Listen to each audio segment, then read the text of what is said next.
है ना। शुरू करते हैं भाई। देखो, आज जो टॉपिक हम लोग पढ़ रहे हैं that is law of chemical equilibrium.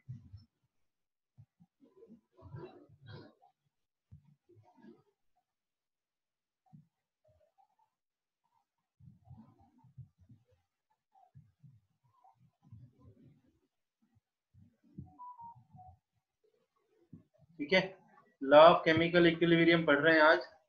और लॉ ऑफ केमिकल इक्विलिब्रियम पढ़ने के लिए मैं शुरू करता हूँ पीछे का। उम्मीद करता हूँ कि आप लोगों ने पढ़ रखा होगा। हम लोग एक जनरल रिवर्सिबल रिएक्शन मान लेते हैं। लेट अस कंसीडर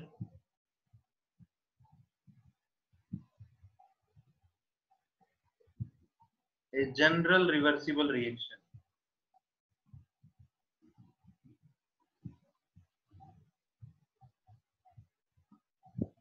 एक जनरल रिवर्सिबल रिएक्शन मान लेते हैं। क्या मानी? A plus B changing into C plus D. ठीक है, ये एक जनरल रिवर्सिबल रिएक्शन मान ली। और मैं इस पे law of chemical equilibrium law of mass action लगा रहा हूं। Applying law of mass action. I think सो जो बच्चे ने पढ़ लिया होगा वो बच्चा अब इस पे लॉ ऑफ मास एक्शन लगा सकता है। देखिए, रिवर्सिबल का मतलब होता है, देखो A प्लस डी से C प्लस डी बन रहा है दैट इज फॉरवर्ड, और C प्लस डी से A प्लस बी बन रहा है दैट इज बैकवर्ड। मतलब ये रिएक्शन जो है वो दोनों साइड में हो रही होगी, फॉरवर्ड रिएक्शन फॉरवर्ड डायरेक्शन में भी और बैकवर्ड डायरेक्शन में भी, इसलिए इसे रिवर्सिबल बोलते हैं। रिवर्स मतलब जो दोनों डायरेक्शन में हो रही हो।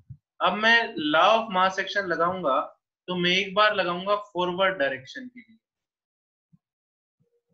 और एक बार मैं लगाऊंगा बैकवर्ड डायरेक्शन के लिए। ठीक है, तो rate of forward reaction, law of mass action में रेट ही लिखते थे, तो रेट ऑफ फॉरवर्ड रिएक्शन।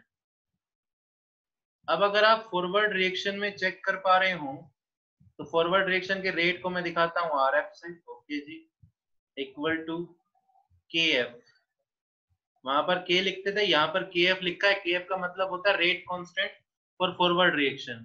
ठीक है, अब कहता है, देखिए वहां पर स्टेटमेंट क्या थी, लॉ ऑफ मास एक्शन में स्टेटमेंट थी कि rate of chemical reaction is directly proportional to molar concentration of reactant, product of molar concentration of reactant, कि रिएक्टेंट की जो कॉन्सेंट्रेशन है उसके मल्टीप्लीकेशन के। तो कौन कौन है रिएक्टेंट फॉरवर्ड में? ए और क्या है? बी। तो ये इक्वेशन आ जाएगी, इक्वेशन नंबर 1। ठीक है, अब मैं रेट ऑफ बैकवर्ड रिएक्शन लिखता हूं। तो रेट ऑफ बैकवर्ड रिएक्शन क्या हो जाएगा? अब बैकवर्ड रिएक्शन में जब आप चलोगे तो आप बैकवर्ड रिएक्शन में देखिए क्या बन रहा है। फॉरवर्ड में तो A प्लस बी से C प्लस डी बन रहा था, बैकवर्ड में क्या बन रहा है? C प्लस डी से A प्लस बी बन रहा है। मतलब इस टाइम पर C प्लस डी जो है वो आपका रिएक्टेंट है। तो इक्वेशन क्या हो जाएगी? Kb concentration of C and concentration of D। इसको इक्वेशन नंबर 2 नाम दे देते हैं। ठीक है, अब मैं कहता हूं आप लोगों ने कॉन्सेप्ट ऑफ केमिकल इक्विलिब्रियम जब शुरू किया था तो वहां पे हमने कहा था कि इक्विलिब्रियम पर क्या होगा? इक्विलिब्रियम पर रेट ऑफ फॉरवर्ड रिएक्शन जो है, रेट ऑफ फॉरवर्ड रिएक्शन जो है वो बराबर होगा रेट ऑफ बैकवर्ड रिएक्शन के। रेट ऑफ फॉरवर्ड रिएक्शन जो है वो बराबर होगा रेट ऑफ बैकवर्ड रिएक्शन के।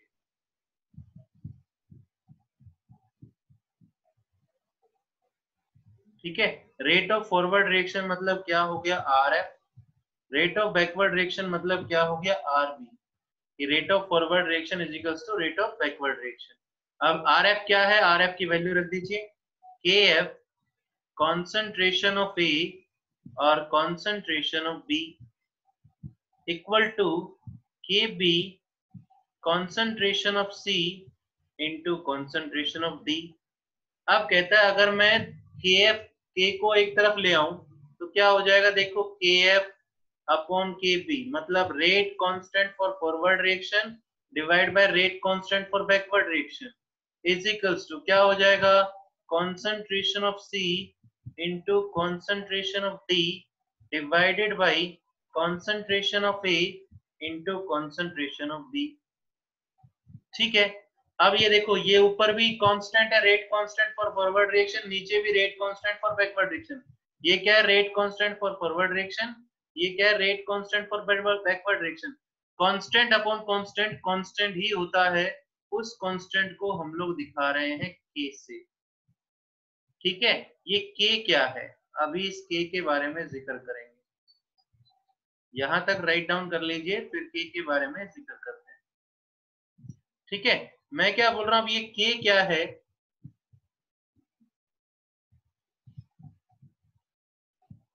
वेयर के इज कैपिटल के जो है, कैपिटल के जो है is known as equilibrium constant, equilibrium constant. ठीक है, के को हम लोग जो क्या बोलते हैं इक्विलिब्रियम कांस्टेंट। यहां तक की बात सबको क्लियर हो तो एक बार थंब इंप्रेशन दे देंगे भाई, अदरवाइज फिर मैं आप लोगों से क्वेश्चन पूछता हूँ। यहाँ तक की बात सबको क्लियर हो तो फिर एक बार थंब इंप्रेशन दे देंगे। गुड आदित्य वर्मा, अवनीश राव गुड, अभिजीत सिंह जी बताइए कोई दिक्कत है तो फिर मैं आपको अनम्यूट करता हूँ। गुड गुड गुड गुड, बहुत बढ़िया, ठीक है ठीक है, ओके चलिए। तो कशिश अपने आप को अनम्यूट कीजिए एक बार, कशिश please unmute yourself. Yes sir. कशिश अब मैं तेरे को एक बात पूछना चाह रहा हूँ, मेरे को जवाब देना। तूने यहाँ पर ये लिखा कि के जो है वो इक्विलिब्रियम कांस्टेंट है, ठीक है कशिश? Okay sir. अब कशिश मेरे को ये बता, अगर मेरे को ये बताना हो कि रेट इक्विलिब्रियम कांस्टेंट किसके बराबर होता है, मतलब कोई बोले कि भाई इक्विलिब्रियम कांस्टेंट को डिफाइन करो, तो इक्विलिब्रियम कांस्टेंट किसके बराबर है? सर वो होगा ratio of product of concentration of ratio of product of concentrations of both side के reactants. Ratio of concentration of ये ए प्लस बी और सी प्लस डी अगर तेरे को जनरल रिएक्शन दी जाती तो सी प्लस डी क्या है, प्रोडक्ट है, ए प्लस बी क्या है, रिएक्टेंट है।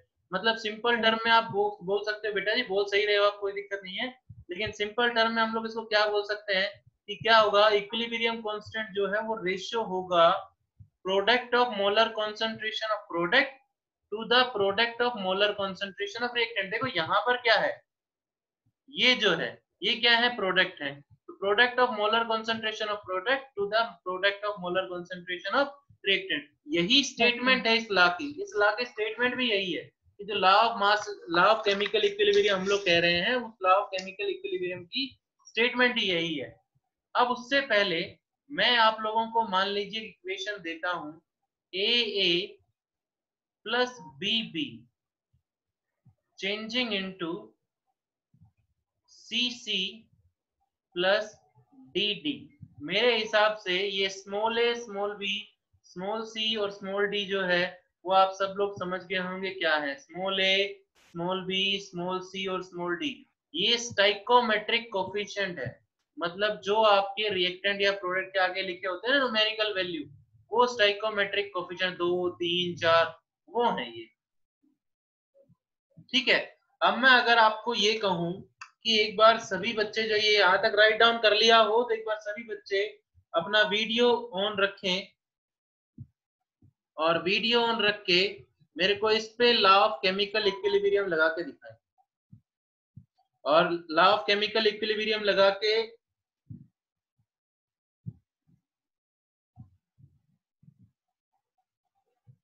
लॉ ऑफ केमिकल इक्विलिब्रियम लगा के मेरे पास व्हाट्सएप पे सेंड करें तुरंत। ओके, अब हम करते हैं, देखिए क्या होगा जब आप लोग इस पे लॉ ऑफ मास एक्शन लगाएंगे, लॉ ऑफ केमिकल इक्विलिब्रियम के साथ साथ। जिन बच्चों ने बाद में भेजना हो तो भेज देना। क्या होगा ये आएगा K equal to KF upon KB equal to concentration of product C की पावर C D की power D divided by A की पावर A और B की पावर B। आप लोगों ने जो जिसने भी भेजा A और B, मतलब उसका मैथ थोड़ा सा वीक है भाई, मैथ अपना सही करो आप लोग, ठीक है। अब अगली बात जो मैं बोल रहा हूं, मैं क्या बोल रहा हूं कि इस K को हम लोग K की जगह पर KC भी लिख सकते हैं। इस K को हम लोग K की जगह पर KC भी लिख सकते हैं कि K लिखा हुआ हो या KC लिखा हुआ हो। KC का मतलब होता है इक्विलिब्रियम कांस्टेंट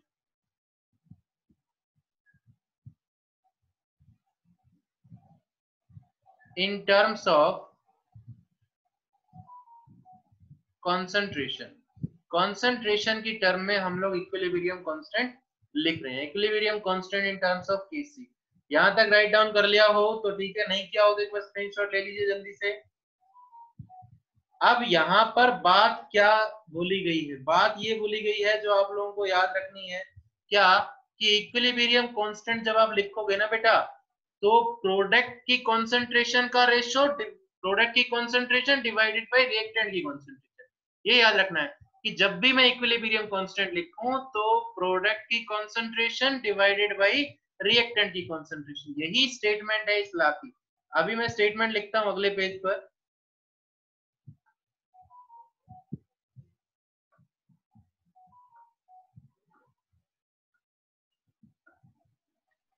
तो मैं स्टेटमेंट क्या बोल रहा हूं कि स्टेटमेंट क्या होगी कि according to this law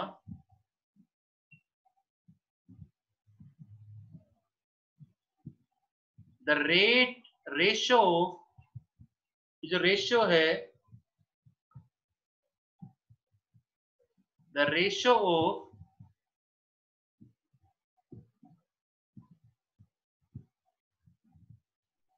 product का मतलब है यहाँ पर, ये प्रोडक्ट का मतलब है multiply, the ratio of product of molar concentration of product, मैं साथ में वो नहीं लिख रहा हूं कि स्टोइकोमेट्रिक कोएफिशिएंट पावर में, वो आपको आपकी स्टेटमेंट को लंबा कर देगा, लेकिन आपको पता होना चाहिए the ratio of product of molar concentration of product to the product of, product का मतलब यहां पर मल्टीप्लाई है, product of molar concentration of reactant.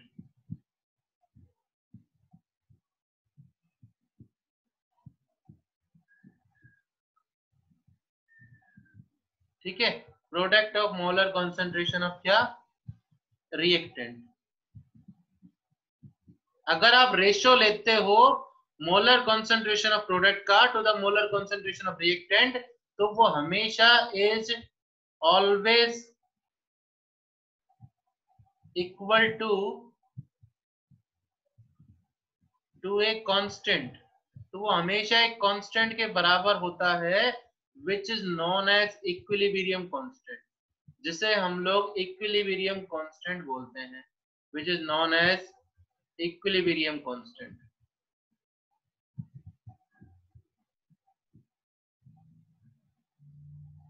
Which is known as क्या, equilibrium constant. I think so यहां तक तो सबका डाउट क्लियर होगा, किसी को कोई दिक्कत नहीं होगी, ठीक है।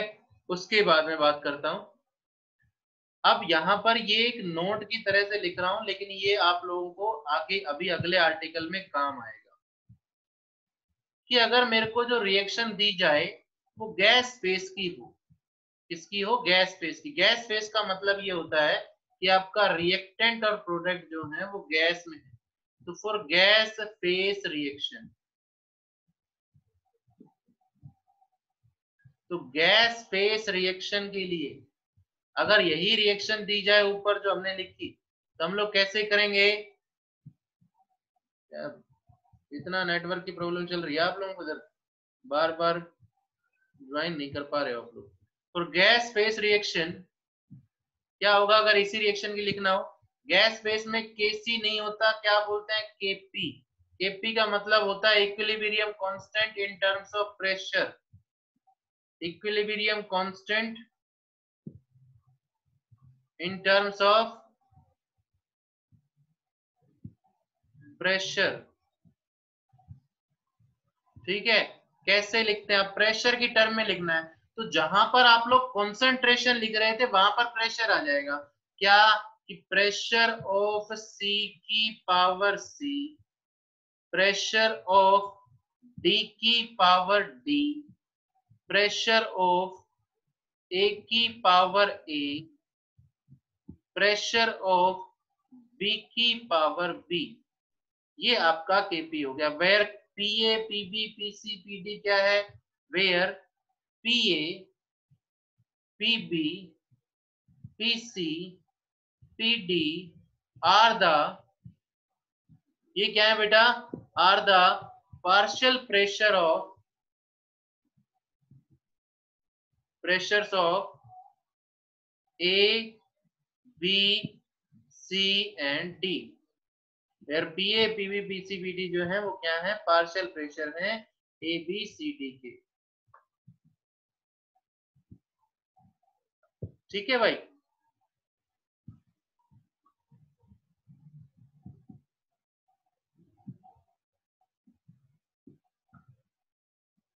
ओके, यहां तक राइट डाउन कर लिया हो तो ठीक है, स्क्रीनशॉट ले लीजिए अदरवाइज एक बार जल्दी से, फिर आगे चलते हैं।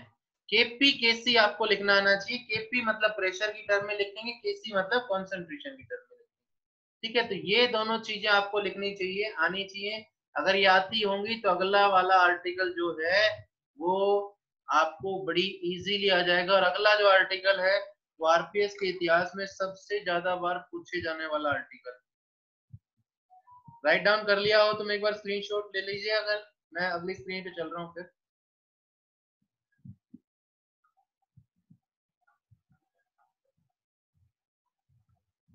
ठीक है, उसके बाद आगे क्या बात कर रहा हूं मैं? अगला जो आर्टिकल है दैट इज रिलेशन बिटवीन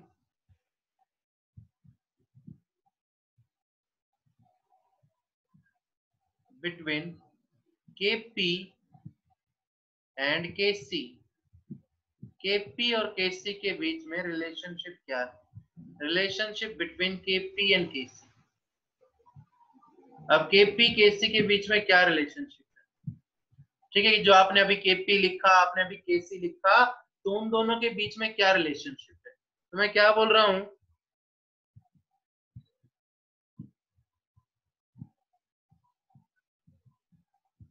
गुड़िया अभी तक अटेंडेंस नहीं आई वृंदा मेरे पास।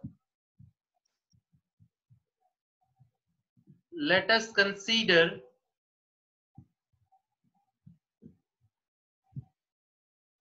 a general reversible reaction।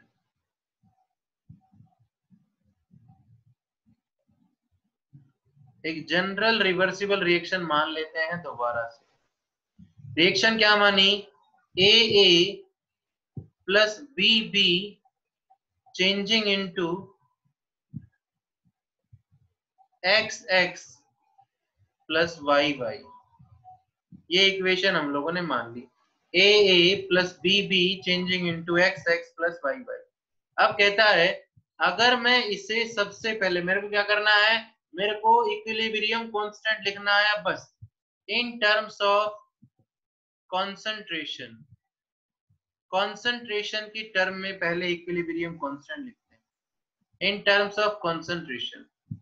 केसी लिखें तो केसी क्या होगा? केसी क्या होगा बोलो? कॉन्सेंट्रेशन ऑफ एक्स की power x divided, sorry, into concentration of y की power y divided by concentration of a की power a concentration of b की पावर b। ये आपका केसी होगा। अब मेरी बात ढंग से सुनना, मैं क्या बोल रहा हूं, मैं इसको क्या लिख रहा हूं। मैं बोलते टाइम क्या बोल रहा हूं, देखो ढंग से। Kc equal to concentration of x की power x, concentration of y की power y, concentration of a की पावर a। बेटा ये जो स्क्वायर ब्रैकेट है ना, ये कॉन्सेंट्रेशन को रिप्रेजेंट करता है, ठीक है।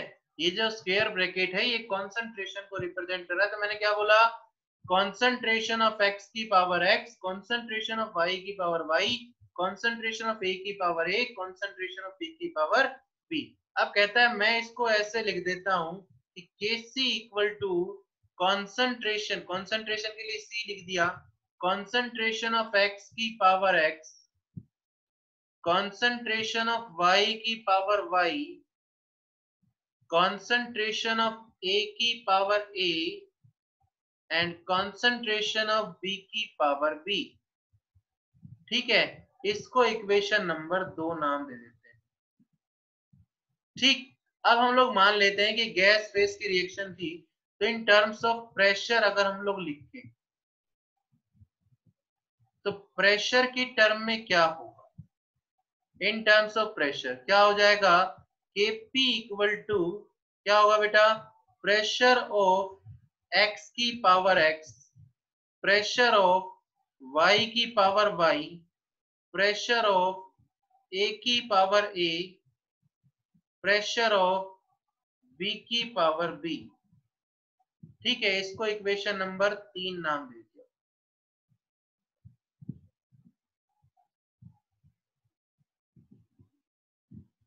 ठीक है। इसको इक्वेशन नंबर 3 नाम दे दिया। अब हमें Kp और Kc में रिलेशनशिप निकालना था, यही हमारा आर्टिकल है। तो मैं क्या बोल रहा हूं आगे कि जैसे कि आप सब लोगों को पता है, as we know that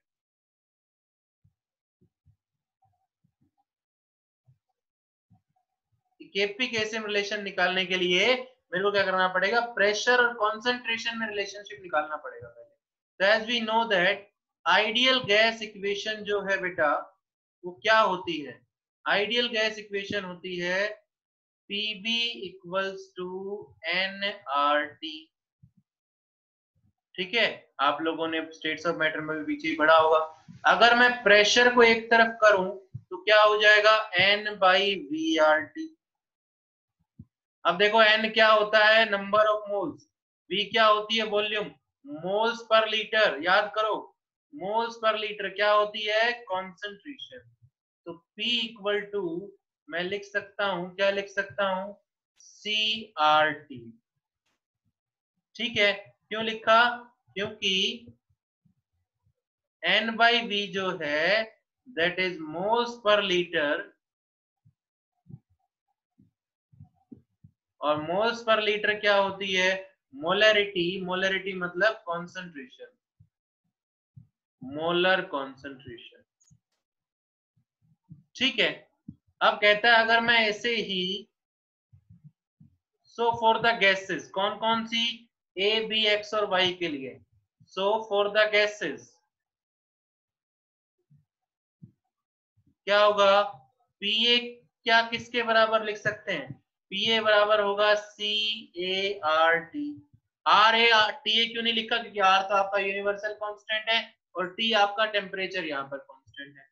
PB क्या हो जाएगा, CBRT। टेम्परेचर कांस्टेंट क्यों लिया गया है, टेम्परेचर कांस्टेंट इसलिए लिया गया है बेटा कि अगर आप टेम्परेचर को चेंज कर दोगे तो आपका इक्विलिब्रियम डिस्टर्ब हो जाएगा, ठीक है। प्रेशर ऑफ सी एक्स क्या लिख सकते हैं, CXRT। प्रेशर ऑफ वाई क्या लिख सकते हैं, CYRT, ठीक है। अब आप मेरे को एक बात बताइए, मैं अगर इन सब वैल्यूज को पुटिंग दीज वैल्यूज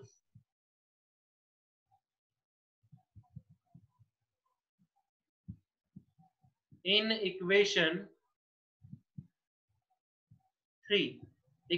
3 में पुट कर देते हैं, तो Kp इक्वल टू क्या हो जाएगा, प्रेशर की जगह पे इन सब की वैल्यू पुट करो तो क्या हो जाएगा, concentration of x RT raise to power क्या, स्मॉल x। देखो px की जगह पे CXRT, पावर कितनी थे x, तो x लगा दी पावर, ठीक है। y की जगह पे क्या आ जाएगा, c concentration of y RT raise to power कितना y, divided by concentration of A RT raise to power क्या E, concentration of B RT raise to power कितना स्मॉल b। ठीक है, अब मैं क्या करता हूं, मैं कॉन्सेंट्रेशन वाले हिस्से को अलग कर लेता हूं। तो concentration of x raise to power x, concentration of y raise to power y, concentration of a raise to power a and concentration of b raise to power b। बच क्या गया, ऊपर बच गया बे RT की पावर x और RT की पावर y।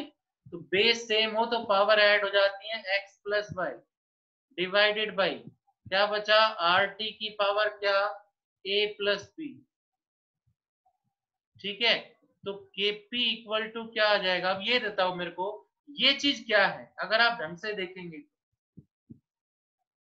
क्या ये इक्वेशन सेकंड की वैल्यू है, देखो इक्वेशन सेकंड, तो Kp इक्वल टू क्या हो जाएगा Kc RT की पावर, नीचे भी सेम ऊपर भी सेम, तो क्या हो जाएगा x plus y minus a plus B. x plus y क्या है, प्रोडक्ट के स्टोइकोमेट्रिक कोफिशिएंट है, a प्लस बी क्या है, रिएक्टेंट के स्टोइकोमेट्रिक कोफिशिएंट है।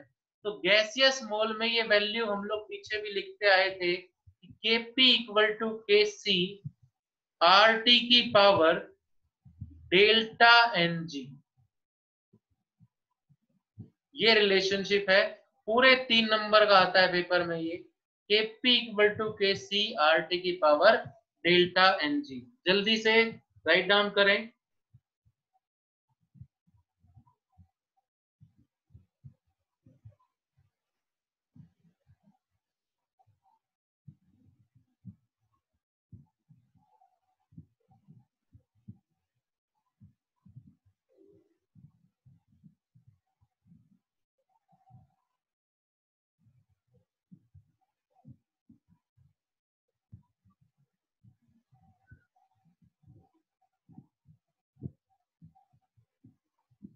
राइट डाउन कर लिया यहां तक,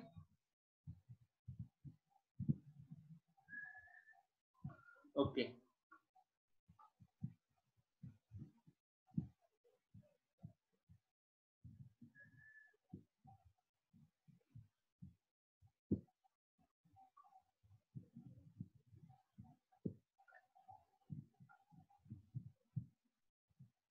ओहो,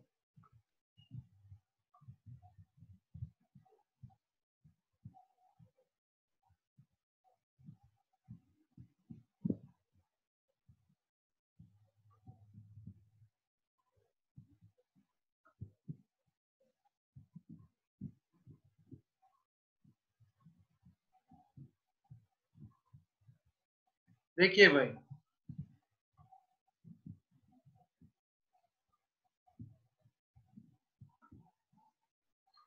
अब मैं क्या बोल रहा हूं, अब हम लोगों ने लिख लिया Kp equals to Kc RT की पावर डेल्टा Ng, ये रिलेशनशिप आ गया कि Kp equal to Kc RT की पावर डेल्टा Ng, ये रिलेशनशिप आ गया। ठीक है, डेल्टा Ng क्या है, वेयर डेल्टा Ng आप लोगों ने लिखा अभी कि डेल्टा Ng क्या है, x प्लस वाई माइनस में a प्लस बी, मतलब कि number of gaseous mole of product minus number of gaseous mole of reactant. और Np माइनस Nr तो थर्मोडायनेमिक्स में बहुत बार निकाला था। Np मतलब number of gaseous moles of product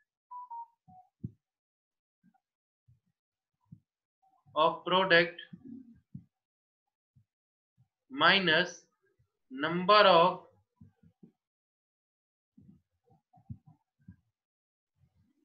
gaseous moles of reactant. दोबारा से ज्वाइन करेंगे, हाँ। तो क्या है उसके बाद number of gaseous moles of reactant. ठीक है, अब मैं आपको क्या बोल रहा हूं कि सबसे पहला केस मैंने लिया केस 1। ठीक है, केस 1 में क्या ले रहा हूं कि अगर Np बराबर Nr हो इफ एनपी बराबर एनआर हो तो इफ एनपी बराबर एनआर हो तो मेरे को अटेंडेंस भेज दोगे बच्चा एक बार?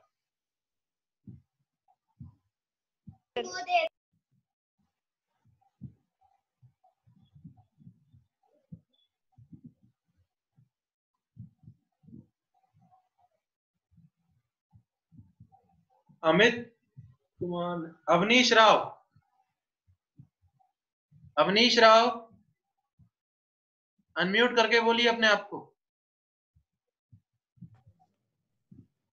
Yes sir.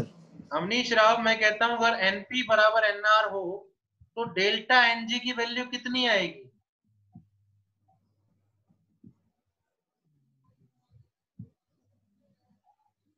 अगर एनपी और एनआर बराबर हो तो डेल्टा एनजी की वैल्यू कितनी आएगी अवनीश राव?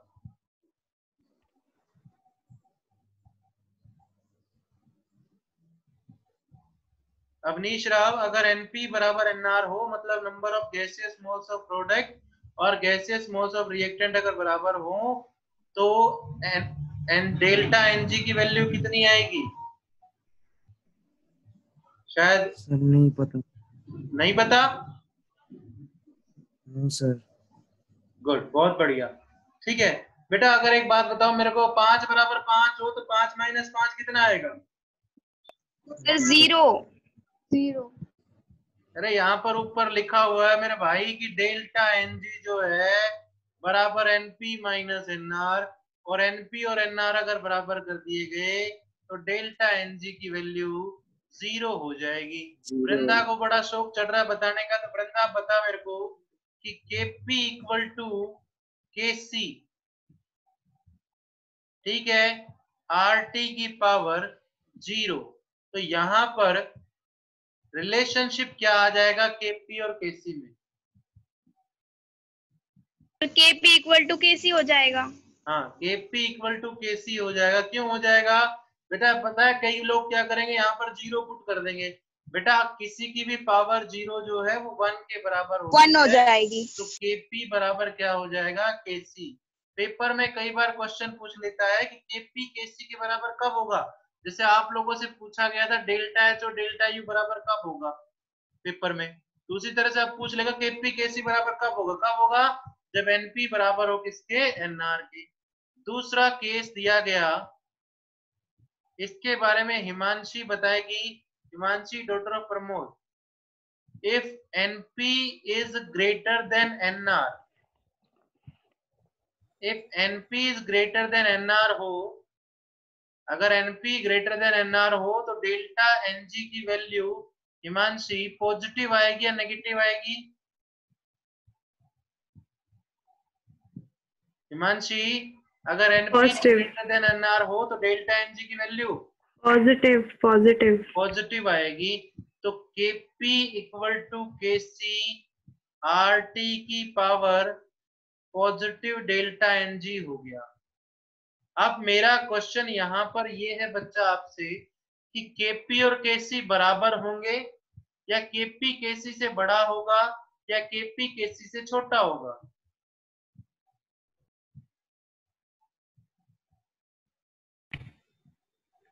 केपी केसी से छोटा होगा। केपी केसी से बड़ा होगा, छोटा नहीं होगा हिमांशी। छोटा कैसे हो जाएगा? अब इधर देख, केसी से जब आरटी को मल्टीप्लाई कर रही है तब केपी के बराबर आ रहा है, तो इसका मतलब केसी छोटा था तभी तो, है ना बेटा? देखो इधर मान लो अगर इधर 15 है, ठीक है, और इधर 3 है, तो ये 5 जो आएगा तो ये 3 तो 15 से छोटा ही हुआ ना? Yes sir. हाँ, तो यही सोचने की बात है। सर। हाँ जी सर मुझे ये वाला समझ में नहीं आया, मेरे हिसाब से जो केपी है वो लेस देन होना चाहिए केसी के। अच्छा, केसी ग्रेट लेस देन होना चाहिए। हाँ सर, क्योंकि कैसे जो भाई? इसकी पावर है ये पॉजिटिव में ही होगी, कुछ ना कुछ तो होगी। हाँ, तो सर हम इसमें जो आरटी है इसकी वैल्यू भी इंक्रीज हो जाएगी, तो फिर अरे ये जो मेरा केसी भाई है वो भी उड़ान इंक्रीज देख, हो यहाँ जाएगा। पर देख, ये साइन क्या है? ये साइन क्या है? Sir is equal to is equal to है केपी बराबर है yes sir. KC into RT के। मतलब केसी को Yes, किसी sir. से मल्टीप्लाई कर रहे हैं तब वो केपी के बराबर हो रहा है। आपको इन दोनों में से बताना है ये चीज क्या होगी, ये पूरा बड़ा होगा या छोटा होगा उसकी बात नहीं कर रहा मैं, वो तो दोनों बराबर होंगे। Okay sir. आदित्य वर्मा जी दोबारा सुनो, देखो केपी समझ बराबर गया। केसी है, ये दोनों तो बराबर होंगे, लेकिन केसी को Yes, हम लोग sir. किसी डिजिट से मल्टीप्लाई कर रहे हैं तब वो जाकर उसके बराबर हुआ है, मैं ये बात बोलना चाह रहा हूं। Okay sir. नहीं समझे आदित्य? सर समझ गया। हाँ, तब कौन बड़ा होगा? Sir KP. हाँ, अब कहता है तीसरा केस कि NP is less than uh NR के, एनपी एनआर से कम हो तो डेल्टा एनजी की वैल्यू कैसी हो जाएगी? नेगेटिव हो जाएगी, मतलब माइनस डेल्टा एनजी। ठीक है, माइनस डेल्टा एनजी की पावर को, माइनस को पॉजिटिव कैसे बना सकते हो? बटे में ले जाओ, अब प्लस डेल्टा एनजी बन जाएगा। बोलो वेदर यस और नो? अरे बोलो Yes, भाई। sir. Yes sir. अगर आरटी की पावर -5 हुई तो नीचे जाती +5 हो जाएगा आदित्य वर्मा। Yes sir. अब बता कौन बड़ा हुआ, केपी बड़ा हुआ है केसी बड़ा हुआ? सर केसी। अब खुद सोचने की बात है, केसी को किसी से डिवाइड करेगा तब वो केपी के बराबर हो रहा है, मतलब केसी बड़ा है। Yes sir. Kp is less than Kc. अब देख एक बात सुन, मेरी बात सुनना इधर ढंग से, देख इधर सुन। मान ले केपी की वैल्यू आई 15, ठीक है, और केसी की वैल्यू आई 3 और आरटी की वैल्यू आई 5, ठीक है। तो क्वेश्चन ये पूछा गया है केपी बड़ा केसी बड़ा, पता कौन बड़ा? सर केपी बड़ा बड़ा है अभी केसी तो। बड़ा Aditya Verma? Sir KP. KP बड़ा, तो इस चीज के लिए हो गई ये बात यहाँ के लिए। अब यस कहता सर। है दूसरा, केपी की वैल्यू है 5, ठीक है, और इसकी यस वैल्यू सर। है 25 इंटू 5 की पावर -1, आरटी की पावर -1 है, ठीक है। तो 5 इक्वल यस टू सर। 25 बटे में 5, तो 5 5 25, ये केपी और ये केसी, तो बता कौन बड़ा हुआ? सर इक्वल रहेंगे दोनों। केसी बड़ा हो गया, तो वही चीज है बेटा, वही देखना है आपको बस, ठीक है। चलो आगे चलते हैं।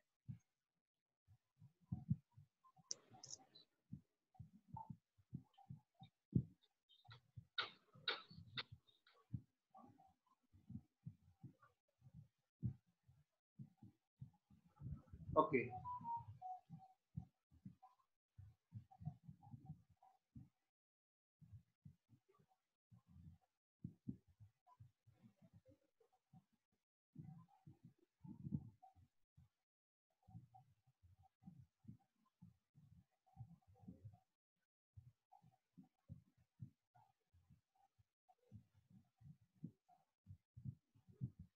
आगे चलते हैं। आगे अब मैं बोल रहा हूँ, कुछ क्वेश्चंस लिख रहा हूँ, क्वेश्चंस का सॉल्यूशन जो है वो आप लोग मेरे पास भेज देंगे आज। एक दो क्वेश्चन मैं करा देता हूँ आपको। चलो पहले एक नोट लिख लेते हैं, वो नोट क्या है, नोट लिखते हैं पहले।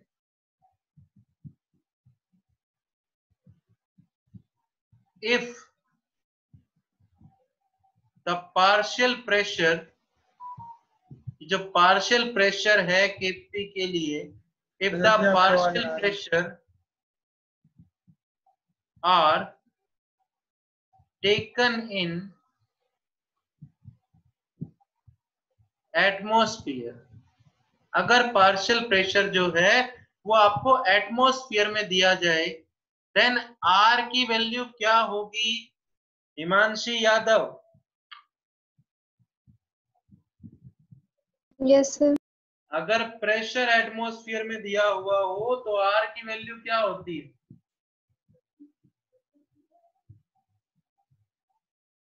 स्टेट्स ऑफ मैटर में पढ़ा होगा कशिश ना sorry Himanshi Yadav, yes sir. तो बताइए मेरे को। सर 8.0 वो जूल में होती 8.03 है 0.0821 0.0821 लीटर लीटर एटमॉस्फेयर एटीएम। पर डिग्री पर मोल। ठीक है। दूसरा, अगर आपको partial pressure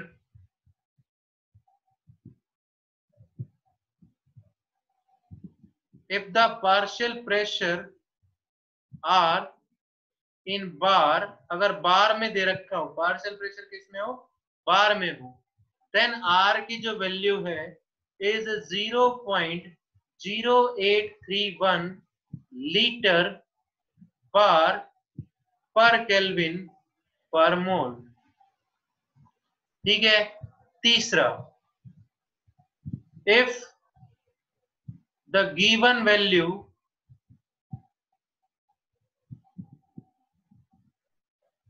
of Kp and Kc are dimensionless,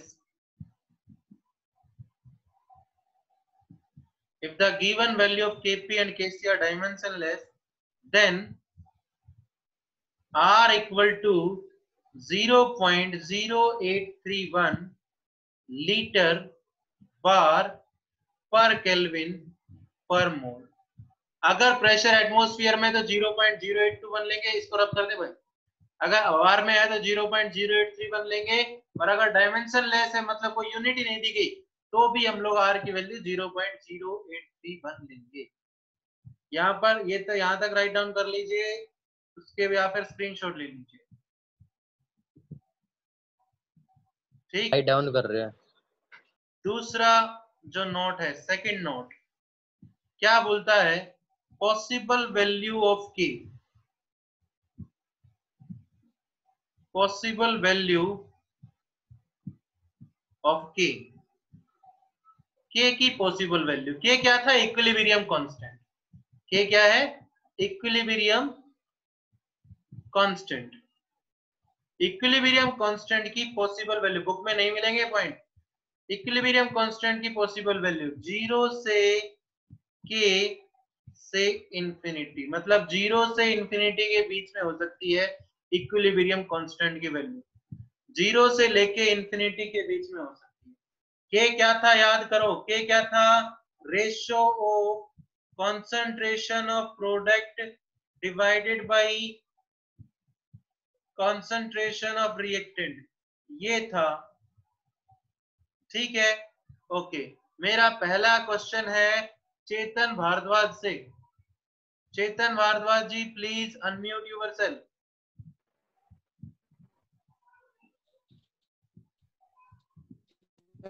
चेतन भारद्वाज जी, आवाज आ रही है आपको मेरी?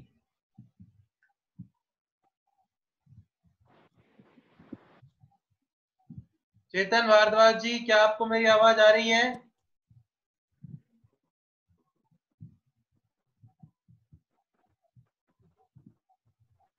चेतन भारद्वाज जी आवाज सुन नहीं पा रहे हैं दूसरे।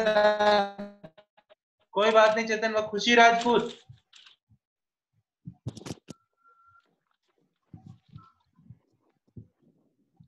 खुशी राजपूत,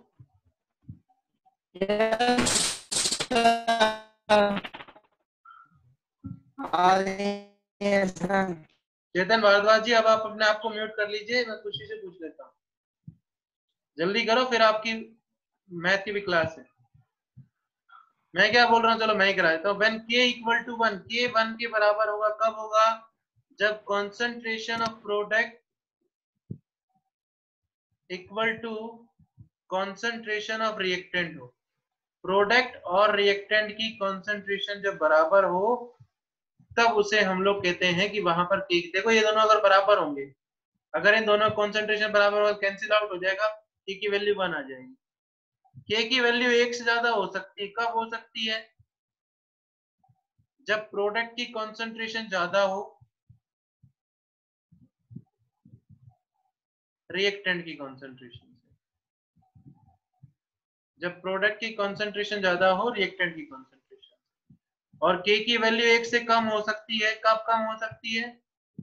जब प्रोडक्ट की कॉन्सेंट्रेशन कम हो रिएक्टेंट की कॉन्सेंट्रेशन। आदित्य वर्मा जी समझ रहे हैं जो मैं बोल रहा हूं? Yes sir. शिवानी यादव समझ रही है? Yes sir. चलो, उसके बाद में यहाँ पर एक बात लिख रहा हूँ बहुत इंपॉर्टेंट, क्योंकि उससे पीछे एक बार जेई मेन में एक क्वेश्चन पूछ लिया गया था क्या कि एज के इंक्रीजेस, जैसे जैसे इक्विलिब्रियम कांस्टेंट की वैल्यू बढ़ती चली जाएगी, स्टेबिलिटी ऑफ प्रोडक्ट क्योंकि प्रोडक्ट ज्यादा बन रहे हैं, के की वैल्यू बढ़ रही है। देखो यहाँ पर के इज ग्रेटर देन 1, अगर के बढ़ता चला जाएगा मतलब प्रोडक्ट की कॉन्सेंट्रेशन बढ़ती चली जाएगी, तो stability of product increases and stability of reactant decreases. Stability of reactant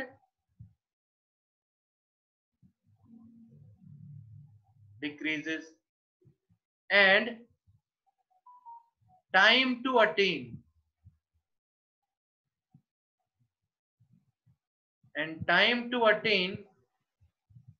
equilibrium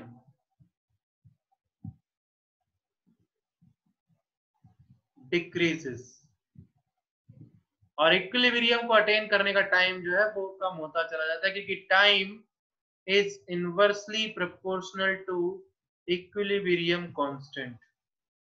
time is inversely proportional to equilibrium constant. जल्दी से स्क्रीनशॉट ले लीजिए, फिर मैं रब करता हूं क्योंकि फिर मेरी अगली क्लास भी है। जल्दी से स्क्रीनशॉट ले लीजिए। देखो इसको उल्टा भी बोल सकते हैं, अगर के की वैल्यू कम होती चली जाएगी, अगर के की वैल्यू कम होती चली जाएगी तो प्रोडक्ट की स्टेबिलिटी घटती चली जाएगी, रिएक्टेंट की स्टेबिलिटी बढ़ती चली जाएगी, and time to attain equilibrium जो है वो बढ़ जाएगा। ठीक है, तो उल्टा करके भी हम लोग लिख सकते हैं। जल्दी से राइट डाउन कर लीजिए, स्क्रीनशॉट ले लीजिए। मैं चल रहा हूँ जल्दी से।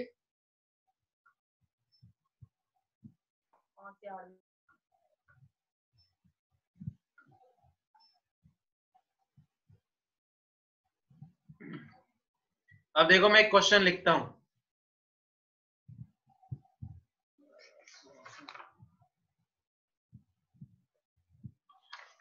मैं क्वेश्चन क्या लिख रहा हूं, इक्वेशन दी गई N2 gas plus 3H2 gas changing into 2NH3 gas. ठीक है, आपको बोला गया what is the relationship between Kp and Kc। What is the relationship between Kp and Kc। Kp और Kc में क्या रिलेशनशिप है? तो देखिए Kp और Kc में क्या रिलेशनशिप था, Kp equal to Kc RT की पावर डेल्टा Ng। ठीक है, Kp equal to Kc RT की पावर डेल्टा Ng निकालो।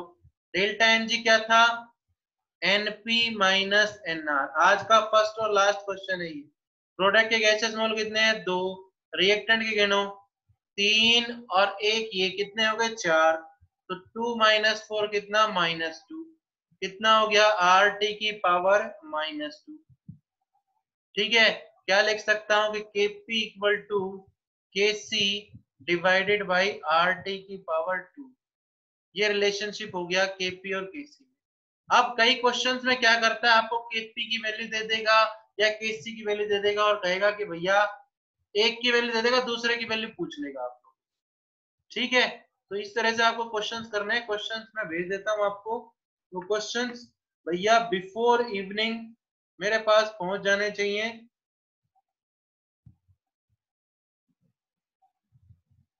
मेरे पास बिफोर इवनिंग पहुंच जाने चाहिए, क्योंकि कल जो है, कल तक अगर आप लोगों ने उन क्वेश्चंस में डाउट नहीं भेजा आज शाम तक, तो इसका मतलब आपको आते हैं और अगर आपने नहीं बताए